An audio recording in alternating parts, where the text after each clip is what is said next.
Hello students, my name is Mohit Mishra and your welcome in math magician Mohit classes.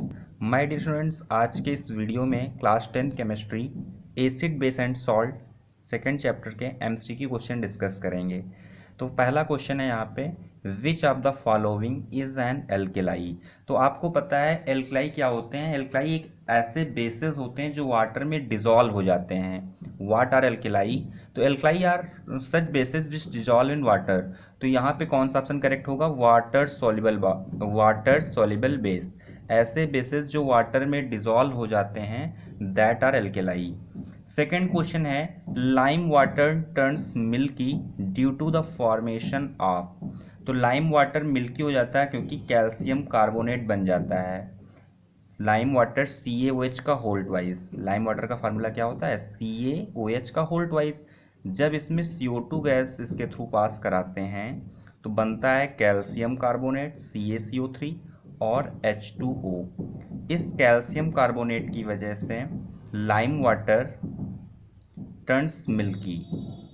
Lime water milky हो जाता है क्योंकि calcium carbonate बन जाता है। तो फर्स्ट ऑप्शन यहाँ पे करेक्ट होगा। नेक्स्ट क्वेश्चन है, the product obtained on passing chlorine gas over slaked lime. The product obtained on passing chlorine gas over slaked lime. तो CaOH का होल ट्वाइस, ये होता है स्लेक्ड लाइम का फार्मूला। इसको लाइम वाटर भी बोलते हैं, इसको लाइम वाटर भी बोलते हैं और स्लेक्ड लाइम भी बोलते हैं। स्लेक्ड लाइम जब इसके थ्रू Cl2 गैस पास कराते हैं तो बनता है CaOCl2, कैल्शियम ऑक्सी क्लोराइड या ब्लीचिंग पाउडर, ठीक है। और यहाँ पे H2O बाहर हो जाता है। तो यहाँ पे क्वेश्चन था, the product obtained on passing chlorine gas over slaked lime is. तो बी ऑप्शन करेक्ट होगा, CaOCl2, कैल्शियम ऑक्सी क्लोराइड, या इसी को बोलते हैं bleaching powder. Bleaching powder. Next question है fourth, HCl solution is diluted then its pH। HCl solution को मैंने डाइल्यूट किया है। डाइल्यूट मीन्स इसका हमने इसमें HCl को पानी में ऐड किया है, इसकी कंसंट्रेशन कम हो गई है। HCl solution is diluted then its pH। तो pH क्या होगी? इसकी pH इंक्रीज करेगी। pH इंक्रीज करेगी क्योंकि अब ये कंसनट्रेट एसिड नहीं रहा, इसकी pH इंक्रीज करे क्योंकि ये डाइल्यूट हो चुका है। जितना ज़्यादा स्ट्रॉन्ग एसिड होगा उतनी कम pH होगी। तो अब ये स्ट्रॉन्ग नहीं रह गया क्योंकि डाइल्यूट हो गया है, तो इसलिए इसकी pH इंक्रीज करेगी। क्वेश्चन है, CO2 is released by the action of dilute HCl on. CO2 is released by the action of dilute HCl on. HCl पे किस सब्सटेंस की रिएक्शन करवाएं जिससे कि CO2 गैस रिलीज हो। क्वेश्चन है कि HCl पे किसकी रिएक्शन करवाएं कि CO2 गैस रिलीज हो। तो HCl पे जब हम किसी मेटल कार्बोनेट या मेटल बाई कार्बोनेट की रिएक्शन करवाएंगे तब CO2 गैस रिलीज होगी। तो यहाँ पे मेटल बाई कार्बोनेट क्या है? NaHCO3, इसकी रिएक्शन करवाएंगे। तो यहाँ पे प्रोडक्ट बनेगा, ये Na और ये Cl मिलके NaCl बन जाएगा, सॉल्ट बन गया। वाटर बनेगा H2O और CO2 गैस रिलीज होगी। तो इस रिएक्शन में CO2 गैस रिलीज होगी। जब कभी कोई एसिड मेटल कार्बोनेट या बाई कार्बोनेट से, मेटल कार्बोनेट या बाई कार्बोनेट से रिएक्ट करता है तो CO2 गैस रिलीज होती है। तो क्वेश्चन यहाँ पे यही था, CO2 is released by the action of dilute HCl on sodium bicarbonate. Next question है, curd should not be stored in this container. किस कंटेनर में कर्ड को नहीं रखना चाहिए? तो कॉपर वेसल्स में, कॉपर कंटेनर में हमें कर्ड नहीं रखना चाहिए क्योंकि कॉपर और कर्ड की रिएक्शन हो जाती है जिससे टॉक्सिक सब्सटेंस बन जाता है। टॉक्सिक सब्सटेंस, जहरीला पदार्थ बन जाता है, टॉक्सिक सब्सटेंस बन जाता है। इस वजह से हमें कर्ड को कॉपर वेसल्स में नहीं रखना चाहिए। नेक्स्ट क्वेश्चन है, washing soda is. Washing soda का क्या फार्मूला है? तो वॉशिंग सोडा का फार्मूला होता है Na2CO3 इंटू 10H2O। तो वो हाइड्रेटेड होता है, वैसे Na2CO3 यही करेक्ट ऑप्शन है, ठीक है।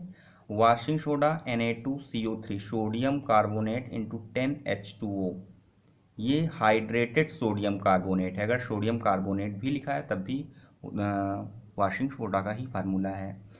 NaOH किसका फार्मूला होता है? तो NaOH सोडियम हाइड्रोक्साइड या इसी को बोलते हैं caustic soda. NaOH caustic soda या सोडियम हाइड्रोक्साइड। NaHCO3 ये है तुम्हारा baking soda, baking soda. NaCl का जो सॉल्यूशन होता है उसको ब्राइन बोलते हैं। NaCl को अगर वाटर में डिसॉल्व कर दें तो उस सॉल्यूशन को ब्राइन बोलते हैं। Na2CO3 ये हो गया वॉशिंग सोडा। नेक्स्ट क्वेश्चन है the metal which does not produce H2 bye the action of HCl is.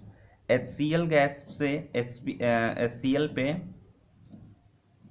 किस मेटल की रिएक्शन करवाएंगे तो H2 गैस लिबरेट नहीं होगी। जनरली क्या होता है, जब मेटल की रिएक्शन एसिड से होती है तो हाइड्रोजन गैस लिबरेट होती है। तो इसमें क्वेश्चन है कब कौन सी मेटल की रिएक्शन करवाएं। मेटल्स दी गई हैं, sodium, aluminium, magnesium, copper, metal दी गई हैं। अब आपको बताना है कौन सी मेटल है जो HCl से रिएक्ट होने पे H2 गैस लिबरेट नहीं करेगी। तो कॉपर नहीं करेगी क्योंकि कॉपर का प्लेस हाइड्रोजन से नीचे है, ठीक है। तो इस रिएक्शन में हाइड्रोजन गैस लिबरेट नहीं होगी क्योंकि कॉपर का प्लेस हाइड्रोजन से नीचे है। Copper is less reactive than hydrogen. अगला क्वेश्चन है एन एंटा एसिड इज। एंटा एसिड क्या होते हैं? बेसिक सब्सटेंस होते हैं। क्योंकि एंटा एसिड क्या होते हैं, जैसे पेट में एसिडिटी बढ़ जाती है तो उस एसिड को न्यूट्रल करने के लिए बेसिक सब्सटेंस लिया जाता है। जैसे कि इनो है, मिल्क ऑफ मैग्नीशिया है, बेकिंग सोडा है, ये एंटा एसिड का काम करते हैं। तो एंटा एसिड का नेचर कैसा होता है? बेसिक सब्सटेंस होते हैं, बेसिक नेचर होता है एंटा एसिड का। अगला क्वेश्चन है crushed eggshell produce brisk effervescences of CO2 gas by the action of dilute. Crushed eggshell किसकी बनी होती है? तो कैल्शियम कार्बोनेट की बनी हुई होती है। कह रहे हैं क्रश्ड एक्सेल प्रोड्यूस करती है brisk effervescences of CO2 gas produce करती है by the action of dilute. किसकी रिएक्शन करवा दें तो CO2 गैस रिलीज होगी। CO2 गैस क्या प्रोड्यूस करती है? कैल्शियम कार्बोनेट क्या प्रोड्यूस करती है? Brisk effervescences of CO2। Question में बोल रहे हैं crushed eggshell means calcium carbonate produce brisk effervescences of CO2। क्या प्रोड्यूस कर रही है? क्रश्ड एक्सेल क्या प्रोड्यूस कर रही है? CO2 गैस प्रोड्यूस कर रही है। हमने इधर लिख लिया प्रोडक्ट की तरफ CO2 गैस। कह रहे हैं bye the action of which. तो किसकी रिएक्शन करवा दें? तो हमें पता है जब किसी एसिड की रिएक्शन करवाते हैं, किसी एसिड की रिएक्शन करवाते हैं मेटल कार्बोनेट से तो CO2 गैस रिलीज होती है। यहाँ पे एसिड कौन है? HCl है। HCl एसिड है, HCl की रिएक्शन करवाएंगे मेटल कार्बोनेट से तब CO2 गैस रिलीज होगी। अब इस सेक्शन को कंप्लीट करें तो यहाँ पे CO2 बनेगा, CaCl2 कैल्शियम क्लोराइड बनेगा, CaCl2 कैल्शियम क्लोराइड और H2O बनेगा। रिएक्शन बैलेंस कर लेते, 2 क्लोरीन है, इसको 2 से मल्टीप्लाई कर देंगे, 2 हाइड्रोजन, 1 कैल्शियम है, 2 ऑक्सीजन, 1 3 ऑक्सीजन, यहाँ पे भी 3 ऑक्सीजन। रिएक्शन बैलेंस हो गई। नेक्स्ट क्वेश्चन है the acid present in tomato is. Tomato में कौन सा एसिड प्रेजेंट होता है? तो टोमेटो में प्रेजेंट होता है oxalic acid. Option A correct है। एसिटिक एसिड की अगर बात करें तो एसिटिक एसिड प्रेजेंट होता है विनीगर में, और लैक्टिक एसिड कर्ड में या फिर मिल्क भी कह सकते हैं, कर्ड या मिल्क, ठीक है। टार्टरिक एसिड टैमरिंड में, टैमरिंड मीन्स इमली, टैमरिंड में प्रेजेंट होता है। The action of caustic soda on zinc granules produces. Next question है action of caustic soda on zinc granules. तो कास्टिक सोडा का फार्मूला होता है NaOH। NaOH किसका फार्मूला है? कास्टिक सोडा का। तो कास्टिक सोडा की रिएक्शन किस पे हो रही है? जिंक ग्रेन्यूल से हो रही है। तो क्या प्रोड्यूस होगा? तो कोई भी बेस की रिएक्शन अगर मेटल से होती है तो हाइड्रोजन गैस लिबरेट होती है, और यहाँ पे ये ऑप्शन करेक्ट हो जाएगा, हाइड्रोजन। अगर कंप्लीट रिएक्शन की बात करें तो NaOH की रिएक्शन जिंक से होगी तो यहाँ बनता है salt Na2ZnO2 sodium zincate, Na2ZnO2 sodium zincate, और हाइड्रोजन गैस लिबरेट होती है, ठीक है। क्वेश्चन है question 15। Question 15 says the pH of soap which is weakly acidic. Weekly कोई एसिड है, कोई सोप है जिसका सॉल्यूशन क्या है? एसिडिक है, तो उसकी pH वैल्यू क्या होगी? अगर एसिडिक है तो pH क्या होनी चाहिए? लेस देन 7 होनी चाहिए। pH वैल्यू क्या होनी चाहिए? 7 से कम होनी चाहिए। pH की वैल्यू 7 से कम होनी चाहिए। पीएच वैल्यू 7 से कम होनी चाहिए, पीएच की वैल्यू 7 से कम होनी चाहिए। तो 7 से कम ये तो है नहीं, ऑप्शन गलत है। ये भी 7 से ज़्यादा है, 7 से ज़्यादा है तो वो बेसिक होगा, 7 है तो न्यूट्रल होता है। बोला गया एसिडिक है तो 7 से कम होनी चाहिए, तो अब 7 से कम ये दो हैं, इनमें से कौन सा सही होगा? तो इसमें सही होगा 6.8, क्योंकि 2.9 तो स्ट्रॉन्ग एसिड हो जाएगा। अगर जितनी कम पीएच वैल्यू होगी, पीएच वैल्यू जितनी कम होंगी, उतना ही वो सॉल्यूशन उतना ही स्ट्रॉन्ग होगा, उतना ही स्ट्रॉन्ग एसिडिक होगा। तो 2.9 स्ट्रॉन्ग एसिड की पीएच वैल्यू होगी। वीकली एसिडिक बोला गया है तो उसकी पीएच वैल्यू 6.8 होगी। ऑप्शन सी करेक्ट है यहाँ पे। Question 15, 1 molar HCl and 1 molar CH3COOH acetic acid, 1 molar दोनों लिए गए हैं। मोलर क्या है? M कैपिटल M, 1 मोलर, ये कंसंट्रेशन है, तो सेम कंसंट्रेशन दोनों की है, Cl की और एसिटिक एसिड की। तो पीएच वैल्यू क्या होगी?